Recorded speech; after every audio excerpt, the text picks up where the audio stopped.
La imagen de los Estados Unidos se ha ido transformando conforme el paso del tiempo. No se tiene la misma percepción generalizada de esta nación al día de hoy que la que se tenía hace 50 o 100 años. Por ejemplo, para finales del siglo XIX y principios del XX, la Unión Americana era el bravucón mundial de manera descarada. Tenían poder y fuerzas superiores y se valían de ellos para sacar condiciones ventajosas respecto a otros países.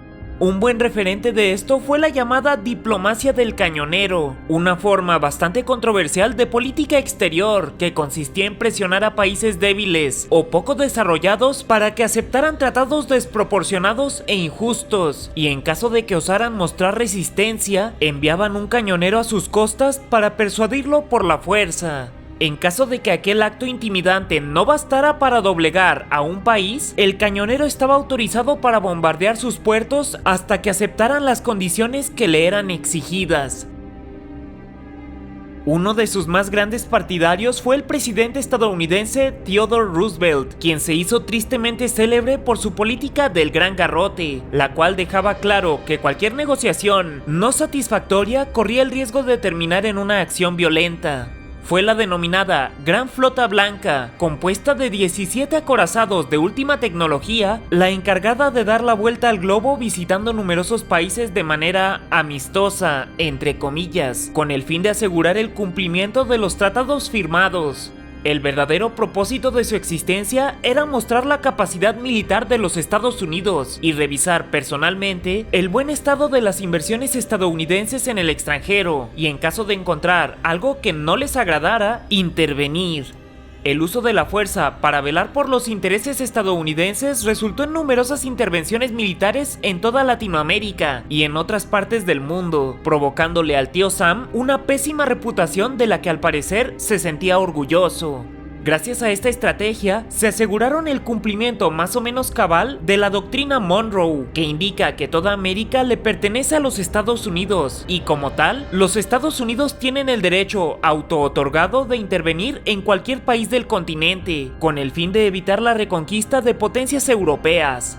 No obstante, la mala percepción de las barras y las estrellas a nivel mundial provocada por la diplomacia del cañonero empezó a resultar contraproducente a medida que el tiempo pasaba, por lo que se optó por dar un giro drástico a la manera de realizar diplomacia en Washington. Así, la Unión Americana decidió separar su superioridad armamentística de los asuntos políticos y usar, en su lugar, otra de sus influencias más poderosas a nivel mundial, el dólar.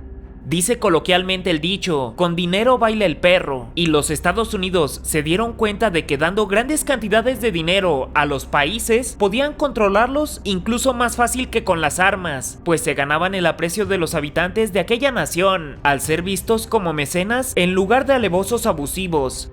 Gracias al dinero, podían asegurarse concesiones especiales en el territorio de un país extranjero, así como conseguir inversiones prioritarias, dando por hecho, mientras pagaran, que se hiciera política y económicamente lo que ellos quisieran. Fue precisamente el sucesor de Roosevelt, William Taft, el que se volvería el máximo exponente de esta nueva estrategia global, denominada diplomacia del dólar, con la que los Estados Unidos aseguraron su dominio en distintos países estratégicos, principalmente de América, haciendo gala de su poder económico superior. Esta nueva política, cambiar balas por billetes, fue altamente beneficiosa para Washington, sobre todo en la zona más importante geoestratégicamente en ese momento, el Canal de Panamá y el Caribe, en donde se dedicaron a comprar la deuda externa que los países de la zona tenían con Europa, para librarlos de las obligaciones financieras. Les ayudaron a reducir sus finanzas caóticas, estabilizando su economía, y además realizaron fuertes inversiones en diversos sectores para crear flujo de efectivo que redujera la criminalidad y aumentara el progreso. Esta resultó ser una estrategia ganar-ganar, en la que tanto los Estados Unidos como los países que buscaba controlar resultaban beneficiados. Según palabras del gobierno estadounidense, las repúblicas como México, Centroamérica o del Caribe poseen grandes riquezas naturales, solo necesitan cierto grado de estabilidad y medios de regeneración financiera para adentrarse en una era de paz y tranquilidad que los beneficie y les proporcione felicidad. No obstante, no todo fue maravilloso. Algunas de las políticas impuestas por Washington no eran beneficiosas para los habitantes de un lugar, sino más bien para las empresas que se establecían ahí, creando disgustos sociales. El tío Sam se dio cuenta también de que solo necesitaban convencer a la cúpula del poder de un país y no a toda la población para implementar los cambios que quería.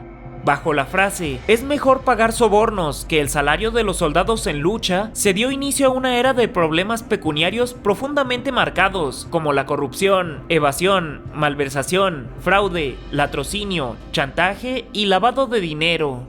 Además, si un país adquiría una deuda con los Estados Unidos y no pagaba, entonces se recurría otra vez a la fuerza para obligarlo a pagar, cosa que pasó prácticamente en todos los países donde se aplicó la diplomacia del dólar. Así, se dio lugar a una serie de intervenciones por toda Latinoamérica, englobadas en las llamadas guerras bananeras. Por ejemplo, a Haití la ocuparon militarmente desde 1915 hasta 1934. A República Dominicana la intervinieron en 1903, 1904, 1914 y la ocuparon militarmente desde 1916 hasta 1924. A México lo intervinieron en 1914 y nuevamente en 1916. En Colombia, los trabajadores de la United Fruit Company, quienes buscaban mejores condiciones laborales, declararon una huelga pacífica que terminó con la intervención del ejército y 1800 huelguistas fallecidos. Cuba estuvo prácticamente ocupada desde 1899 hasta 1934. En Nicaragua se intervino constantemente desde 1912 hasta 1933, y Panamá tuvo presencia militar estadounidense hasta 1999.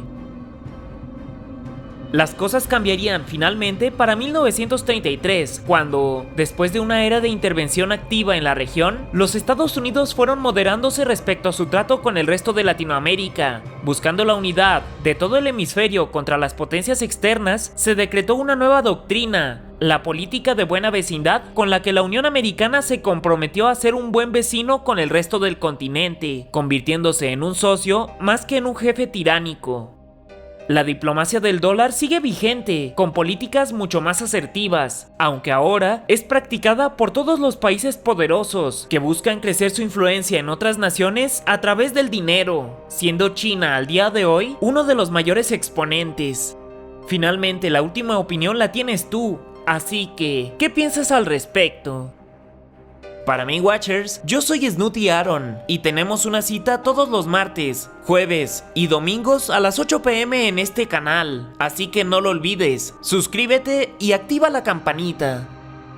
En esta sección donde pocos llegan, encontrarás todas las fuentes, créditos y referencias, por si gustas checar alguno. ¿Qué historia quieres que te cuente ahora?